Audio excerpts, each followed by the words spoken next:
సింహం మరియు చిట్టి ఎలుక కథ. అనగనగా అడవిలో ఒక సింహం ఉండేది.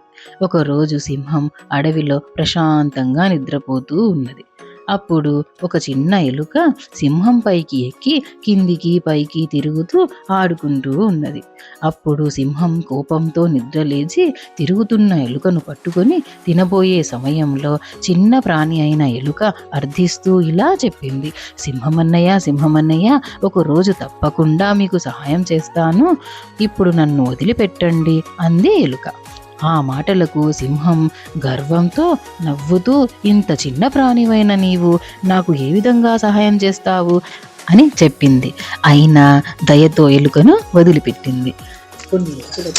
కొన్ని రోజుల తరువాత వేటగాళ్ళు అడవిలోకి వచ్చారు.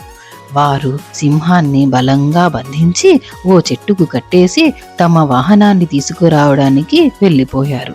సింహం ఎంతగా పోరాడినా కుదరక దుఃఖంగా గర్జిస్తూ ఉంది. ఆ శబ్దాన్ని వినగానే ఎలుక పరిగెత్తుకుంటూ అక్కడికి వచ్చింది. ఏమాత్రం ఆలస్యం చేయకుండా తాళ్లను కొరికే పని మొదలుపెట్టింది. కొద్ది నిమిషాల్లోనే తాళ్ళన్నీ తెగిపోయాయి. సింహం ఆశ్చర్యంతో, ఆనందంతో ఎలుకను చూసింది. ధన్యవాదాలు నా చిన్న స్నేహితుడా అని ఎలుకతో అంది. అప్పటి నుండి వారు స్నేహితులయ్యారు. నీతి: ఇప్పుడు ఎవరిని తక్కువ అంచనా వేయరాదు. సమయం వచ్చినప్పుడు అందరి సత్తా తెలుస్తుంది.